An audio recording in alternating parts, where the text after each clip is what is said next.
Hello, everybody. My name is Pam Fisher, or my students call me Fish. And in the Q&A section, you're going to have an opportunity to pose any questions whatsoever you have about the college application process. I'll be addressing those for the last 5 minutes from 10:30 to 10:35. While I'm introducing myself, I want you to take a moment right now and bookmark my website. You can do it on your phone. You can do it on your laptop, okay? It's collegeapplicationwhisperer.com. No, it is my side gig, Patrick. Thanks for asking. And the question is this your full-time job? I usually help anywhere between 25 to 40 students. And it tends to be in August, September, October, November. So my background, while you're bookmarking my website, and this is what the homepage should look like at collegeapplicationwhisperer.com, I am a retired high school English teacher.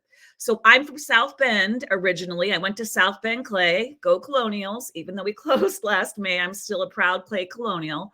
I taught at North Central. I taught at Lafayette Jefferson, if any Lafayette Jeff kids are here. Yes, the website again for Austin, it's collegeapplicationwhisperer.com. So if you look in that upper left-hand corner, you'll see my trademarked name is the College Application Whisperer. So the website this is the most valuable thing you're going to learn this entire session is bookmarking my website.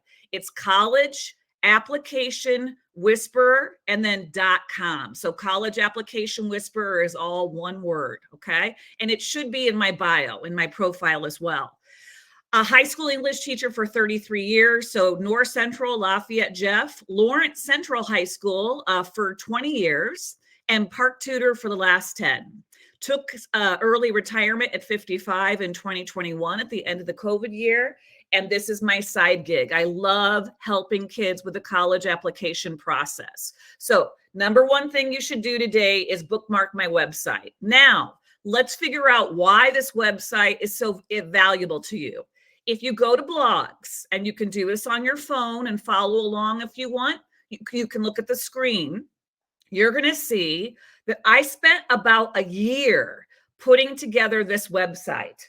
I did an extensive college unit, excuse me. I did an extensive college unit in my classroom that included, of course, writing the Common App essay. That was the big thing. We spent a lot of time on that, and we're going to talk about it today. I had my students create a resume that I graded, and then we practiced mock college interviews. So I have almost 20 blogs here, the most important being the Common App essay.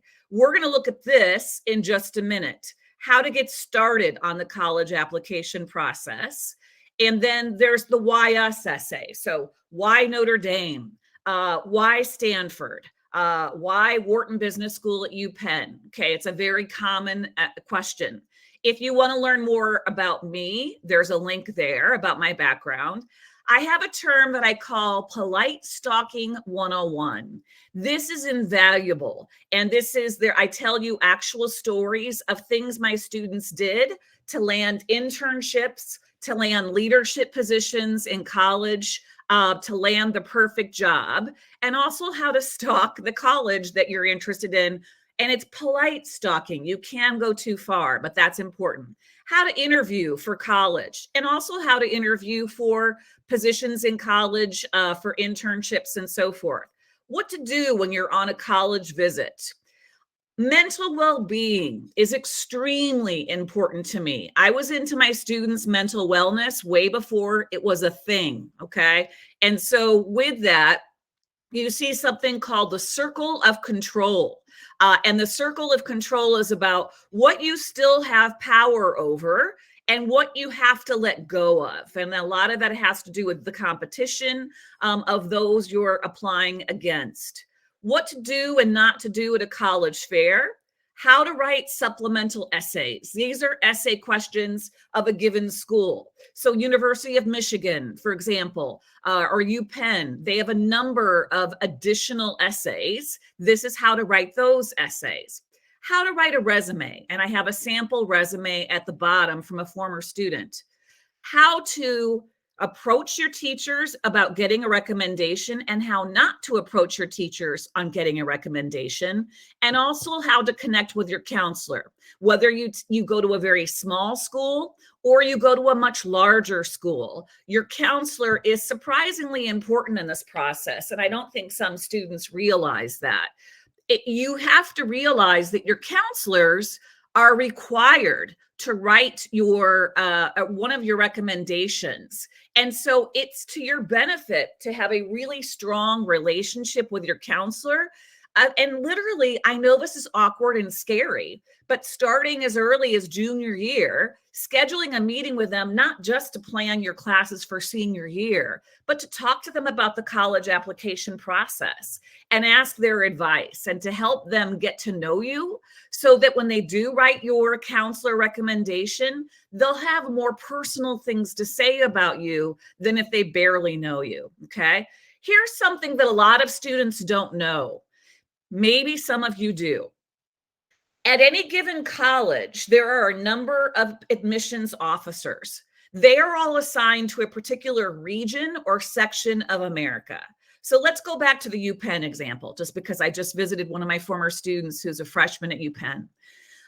If I am an admissions person at UPenn, I might be assigned to the state of California. So I fly out to California for their college fairs, whether they're in individual schools or there's a college fair in like a hotel, okay?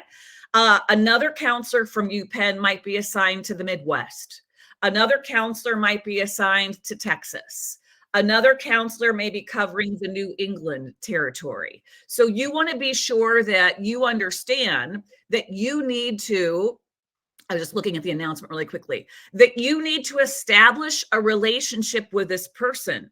So if he or she comes to your school, or you go to a college fair and you meet someone who's standing at a table with you with a UPenn banner, that person is probably the admissions counselor who's been assigned to Indiana or assigned to the Midwest. You want to get their business card or get their name, and you want to optimally, as you'll see in a future blog, you want to write them a handwritten thank you card. And I even tell you in the blog about the thank you card what to write. And you could email them and simply say something like, "Dear Miss Fisher, thank you so much for coming to Park Tudor to talk to us today. I know you must have a busy schedule, but it meant the world to me." And especially if it's your number one school, you can say, "UPenn continues to be my first choice." You're allowed to dork out about them and tell them how much you love them, how much you're excited about them. So this is something that not all students understand, and that is making a connection with that counselor. And then if you find out they're coming back again, maybe you see them in your junior year and they come back for your senior year, try to establish a relationship with them. I had a former student who really wanted to go to SMU in the business school. And by the time he was a senior, the regional counselor lit up when he walked into the room and he said, "Hey, Ross, how you doing, buddy?" And Ross came forward and shook his hand and said, "Oh man, Jim, I'm so glad you're here again." And so he knew about him. And I'll never forget, I overheard some college admissions people from, I think it was Kenyon College, walking down the hallway after the day was over. And one of them said, did you see that did you have that Maddie Shepard? She was really impressive. So they were talking about specific students. How were they impressed by them? They were impressed because at the end of their sessions, they would say, "Do you have any questions for me about Notre Dame?" Or "Do you have any questions for me about Wittenberg," or whatever school it is? You should have a question. So I had Boston College in my room year after year for our college fair day. And one day she said, "Do you have any questions for me?" And I'm looking at one of my seniors and he's looking at me like, Fish is going to kill me if I don't ask a question. So he raised his hand and said, I believe Boston College is a Jesuit school. How would that shape my experience on your campus?" And she got all excited and said, "Yes, that's a really important question. Let me tell you." When they walked out of the room, she turned to me and she said, "What's that young man's name?" And I said, "Ryan Betts." And she said, how do you spell his last name? And she wrote his name down simply because he asked her a pretty straightforward question, but it made him stand out. So you can make yourself stand out in that scenario. The thank you card is more important than ever, especially if you're being recruited. So if you're an athlete or you're a performing arts kid, or you're going for a scholarship interview, let's say you're going to Indiana University and you're applying for the Wells Scholarship, or you're applying for Kelly Direct Admit, get the name of the person who has been interviewing you and write them a handwritten thank you card. And I tell you in this blog exactly what to say. How to write the college search checklist. I will show you. Let me stop sharing this for a moment. Let me go back to our session. Let me show you the mother. I call it the mother of all. Yep, here it is. Not quite yet. Hang on, share screen. Hang on. And I want to show you. Yeah, here it is. This is, I call it the mother of all spreadsheets. Okay. Can you see it? So over on the left-hand side, and she's color coded the schools according to, and I'll answer your question, Alexander, according to, here are her reach schools, here are her medium schools or her target schools, and then there are her safety schools. And you should have safety schools. Of course, you should reach for the schools that you most want to get into, but you should also have some target schools that, based on your GPA, SAT, et cetera, you're probably going to get into, and then safety schools just in case. All right. And I'll talk about that as well, about what colleges like to see in a high school student. This student had multiple tabs. Like I said, this was the mother of all spreadsheets. She had Navient stats. She had their specialties and programs. She categorized them by size. If she went on tours, she left a place for notes, and so forth. So this is a really powerful resource for you. Oh, there you go. In terms of how to get into my website, if you see that in the Q&A, if you came in late, the number one thing that you can do from this session is you can bookmark my website, because everything that I'm sharing with you today is going to be available for you after this session is over. I wanted it to be very practical. Changing trends in extracurricular activity. So somebody posed the question, what are they looking for in a high school student? Well, it depends on the school, right? In terms of what they're looking for. They want someone who's well-rounded, but whereas when I started in my career, where they wanted students in 10 million activities, they like to see maybe by the beginning of your junior year that you're beginning to home in on one activity that's really your passion. So maybe you're really into Model UN, or you're into debate, or maybe you're the captain of the basketball team, or perhaps you're a president of NHS and you're really into organizing charitable things that NHS does. You should show some leadership. They want someone who's going to make a lasting contribution to their campus. So the question of what do colleges like to see in a high school student, the number one question they're asking, and for those of you who are note takers, write this down. Here is the thing to write down. They want to know, what lasting contribution will you make to our campus? I've talked to hundreds, if not thousands, of admissions officers over 35 years of teaching, and I asked them, what are you looking for in the ideal applicant?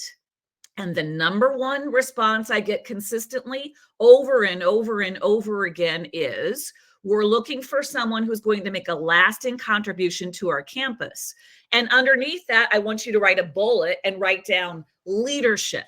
Okay. They want to see someone who's not just a member, but someone who has a leadership position in some capacity. All right. Okay. Let's go back to the blogs and see what else is here. Should you not get into your reach school, maybe you're waitlisted, or maybe you are rejected, this is about how to come back from that. If you're waitlisted, I'm going to recommend that you meet with your counselor and or a trusted English teacher. And I want you to write a letter about following up of all you've accomplished since you applied. And if they are your number one school, it is acceptable. And I am encouraging you to say, you are my number one school. Okay. It's okay to say that. Don't say it to everyone. That's disingenuous and they could find out. But that's something important. If you show your Common App essay to like 20 teachers, you will find a teacher who says, yeah, I don't like this essay. Okay. You need to trust just a handful of people. And I would advise leaving your parents out of it until you are at least are a few drafts in, because weirdly, your parents have an idea of what you should write, and it may or may not match what you think you should write. It's really interesting. I had a conversation with a colleague and she said, oh, I've already decided what my son's going to write his Common App essay about. This is a really good friend of mine who's a science teacher. And I said, Jessica, you can't do that.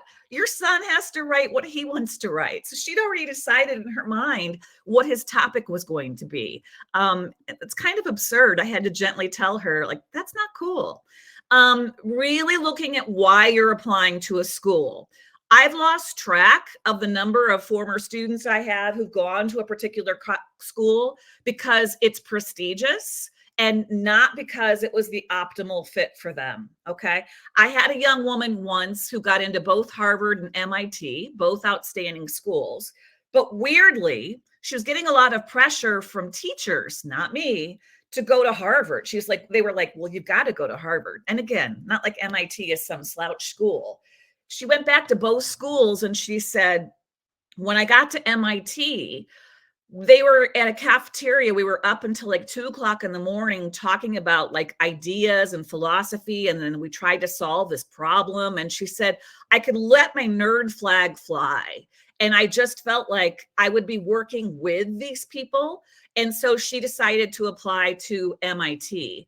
And again, MIT is amazing. And Rylan, I'll come to your question too about getting a college's attention. So you said, I go to a small private school. We don't get into big colleges. Okay. Purdue or IU, but okay. So the schools may not visit you. So you're going to need to visit them. And we'll talk about that when we talk about first steps here in just a minute. Okay. This is extremely important. And I may be about to save someone a ton of money. Listen carefully. Sometimes schools will offer you a financial package, okay? And so many people don't know about this. I had a young woman once who got into Denison, a very expensive school in Ohio, a private school, and they offered her a generous package, but it was during the recession in 2007, 2008. She came to me in tears and said, I got into my number one school, but I can't afford it. I said, why don't you stay after school on Friday? We'll take 20 minutes and we'll write a letter of appeal. What a letter of appeal is, and this only works for certain schools. A large public school, it's, you can't say, I want more money. It tends to be, and I could literally tell you, which schools will and will not give you more money. Notre Dame, probably not. U Chicago, probably not. Northwestern, but Wabash, Hanover, DePauw, most of the liberal arts schools in Ohio, they'll play ball with you. So what she did was she wrote them and said, you continue to be my first choice. Thank you for your generous offer, your generous financial package. Unfortunately, my father has just lost his job because of the recession. Is there any way the financial committee could reconvene and consider my application? I really, really want to go to your school. And you guys, I will never get her flying through my classroom door at Lawrence Central. I can still see it in my head. She was crying and she held up her phone and she said, Fish, they're giving me $27,000 additional dollars. Do you have any idea what a high that was for me as a teacher to help my students get $27,000 more money for a letter that we spent 20 minutes on a Friday after school writing? Please, if you remember nothing else, remember this. But again, if you're applying to a school like IU or Purdue, they're not going to give you more money. Okay. It depends on who you're talking to. Okay, let me finish going through these. Okay, and then the Global Gateway students, you don't need to do this. I student taught in England, and I talked to the kids who are going to student teach overseas at IU as education majors, and this is a blog that I created just for them. So I want to go back to the second blog on what your first step should be as you begin thinking about the college application process. So let's talk. So back to this question about colleges aren't going to come to me. You're going to go to them, okay? And I have a recommendation starting your sophomore year if you can. This is what ParkTutor does. Go to one small school and one large school. So at ParkTutor, we might take you to University of Cincinnati, and Xavier, okay? And literally you're walking around the campus and you're thinking about your own personal needs and whether you want to go to a small school or a large school. So Rylan goes to a small private school. Maybe he loves the personal attention he's getting, the sense of comfort and home. This is like your third place. And maybe he's feeling suffocated, okay? And he's over it. And he wants to, and the student wants to go on somewhere else where it's large and there are lots of opportunities. I'm an Indiana University grad, and I actually had a very hard time my first semester at IU. Believe it or not, I was a shy, awkward kid. So it was too big for me initially. The way that I made IU small was rush. I joined a sorority, and that made the campus a lot smaller for me. And by my senior year, by second semester of freshman year, I was thriving. And now I'm on alumni boards in Bloomington, and I'm looking for excuses to go back. The master Google Doc. And again, if you click on any of these things, you'll see below that I go into detail about each of these things. So the master Google Doc is incredibly important. When I work with high school seniors on their application, I have them write Common App essay topics, and they write all the topics. Then you're going to type the name of each school, starting with your number one reach school, all the way down to your last safety school. And when their essay topics are released, you're going to copy and paste that into your master Google Doc, okay? And this is after you do the mother of all spreadsheets that I told you about. I want you to, so if it's Notre Dame, you're gonna copy and paste the why Notre Dame question. And then a lot of times they'll say, what is your major, and what major might you be considering and why, okay? I want you to think about creating an email solely for college emails. I've noticed as technology continues that a lot of you aren't very interested in checking your email. When I was a teacher, kids wouldn't even read my email, even if I wrote the night before a big essay. Hey, you guys, I heard you have a lot going on with other class assignments tomorrow, so I'm pushing your essay back to Monday. Some of them would walk in all stressed out about the essay, and the other kids would start laughing and say, dude, you didn't read her email, did you?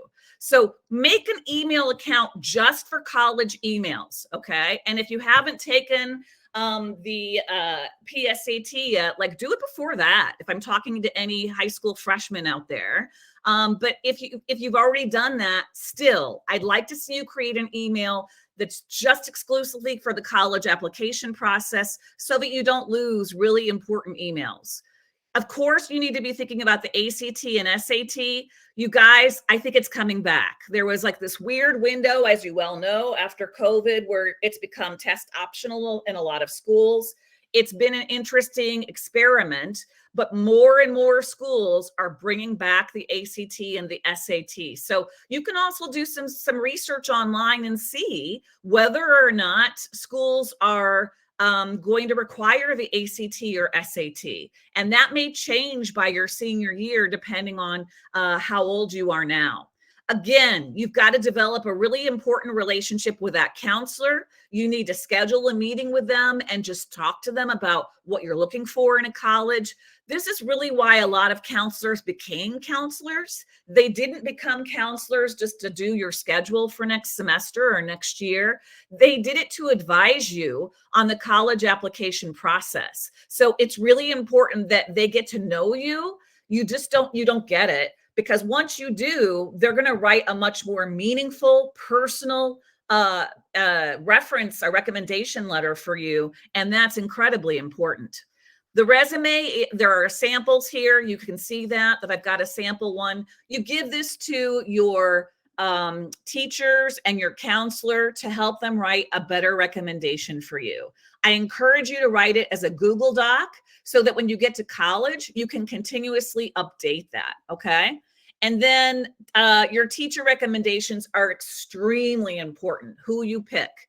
If you have someone who taught you, let's say freshman year or sophomore year, and then you had them again, junior year or senior year, they can speak to your growth. This may surprise you, but sometimes the person who you pick is the person whose class you actually struggled in, okay? So if you had a teacher where let's say it's AP Physics or AP Stats or APUSH. APUSH is legendary. Let's say APUSH was a beast, okay? But you conquered it. You met with a teacher. You got a tutor. You figured out how to study. That teacher is going to write a better recommendation for you than someone where you just got an easy A. So don't pick someone just because the class was easy, whatever, okay? Now, we're going to go back to the very first blog on my website. And again, all the content, write this down in your notes, is in the blogs section. And I am on social media, as you're about to see. So if we go back in to how to write a Common App essay that dazzles, you're going to see my steps, okay? And I made a series of videos for each one of these that are really short, a minute and a half, a minute, on each of these aspects where I elaborate. So this is my overall tips. And then I break it down for you one little TikTok video at a time, if we continue to have them. On TikTok, I keep thinking I should post on RedNote, and I have Chinese kids working with me, but I would have too many kids. 40 is about it for me.